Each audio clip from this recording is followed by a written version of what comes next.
이번엔 저희가 앞서 예고해드렸던 알파-A의 예측 결과를 공개할 텐데 그 전에 여러분께서 아셔야 할 점이 있습니다.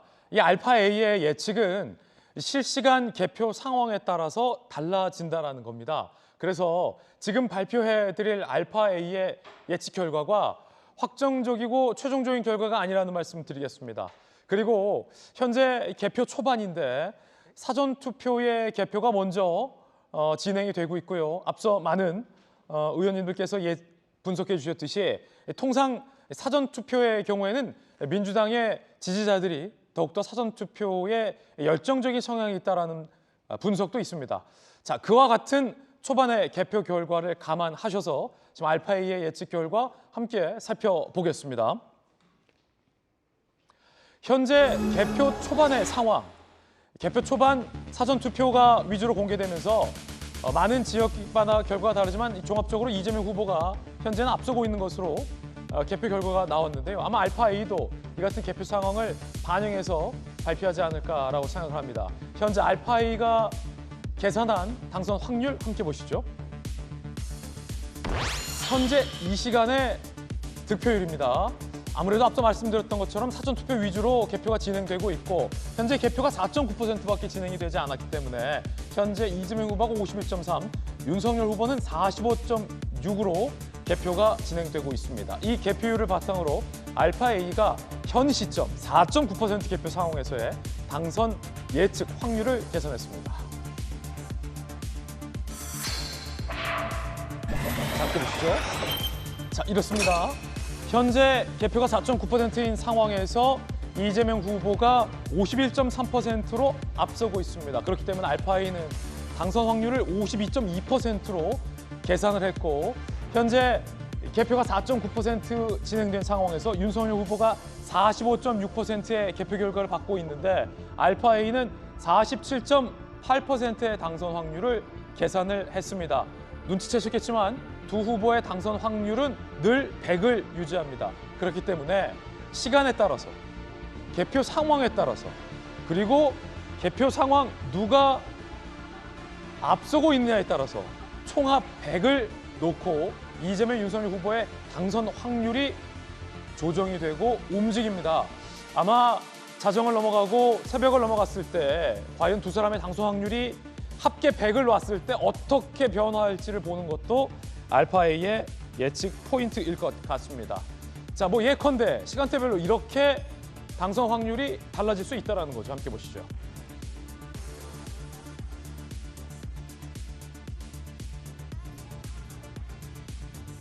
자, 그래프를 좀 제가 자세하게 설명해 드릴 필요가 있을 것 같습니다. 지금 보면 개표가 시작되자마자 알파-A는 두 후보의 당선 확률을 거의 비슷하게 봤습니다. 그럴 수밖에 없겠죠. 개표 데이터가 거의 없으니까요.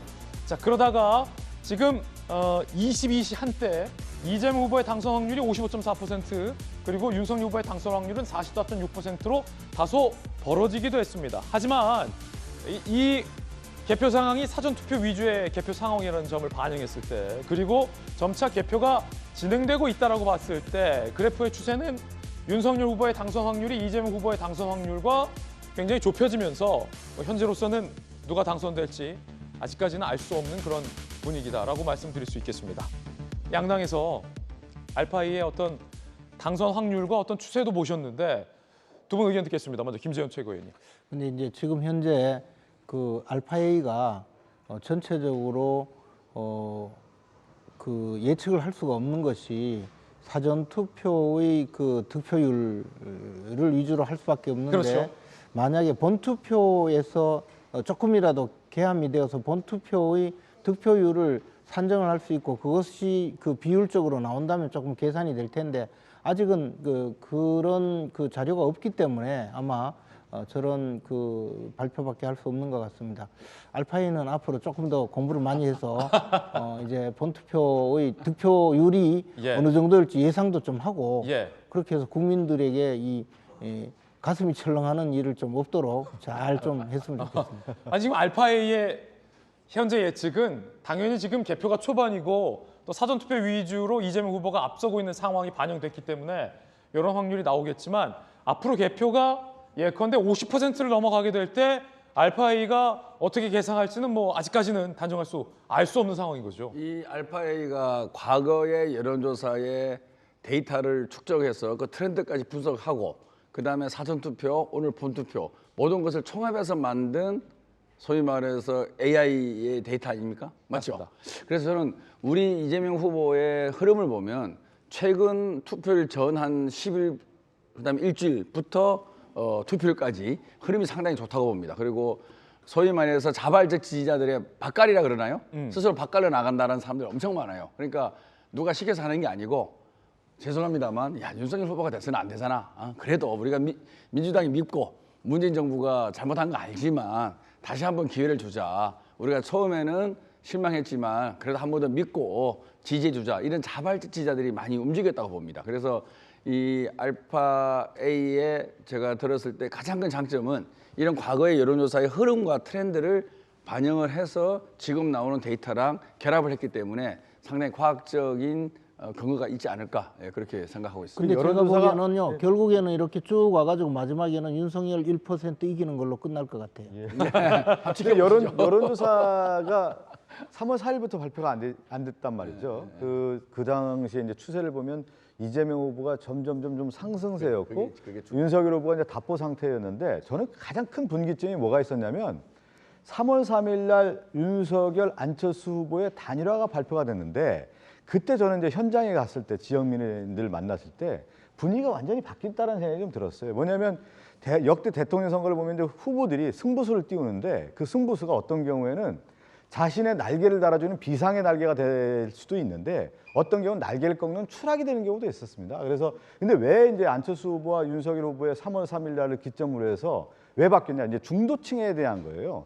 윤석열 후보는 중도층을 상당히 그래도 많은 지지를 받고 있었는데 중도층의 가장 특징은 자신들이 중심이고 합리적인 이성과 선택을 통해서 결정한다고 하는데 거기에는 뭐가 있냐면 믿음이 가장 중요한 거예요. 신뢰. 근데 이 안철수 후보나 윤석열 후보가 국민 앞에 나왔던 모습은 뭐냐면 이 단일화 과정이 맥락과 명분이 없었던 거예요. 그리고 가장 중요한 것은 정치는 과정을 통해서 얘기하는데 과정이 없다 보니까 그것이 오히려 국민에게 있어서는 받아들이기 어려웠던 점이 있어서 저는 3월 3일 날 기점으로 해서 여론이 상당히 바뀌었다. 그리고 이제 주말을 제가 쭉 다녀봤을 때 그 부분이 깜깜이었을 때 여론조사가 충분히 반영되지 않았던 부분이 사전투표와 이제 본투표에서 그 결과가 지금 이제 나오지 않겠냐 이렇게 예상을 하고 있습니다. 예, 김은혜 의원은요? 믿을 수 있는 사람, 믿을 수 있는 후보를 검사 사칭한 후보하고 진짜 검사였던 후보하고 어떻게 비유를 할 수가 있을까요? 전과 사범이었던 후보하고 전과가 없는 후보하고 어떻게 또 국민에게 납득시킬 수 있을까요?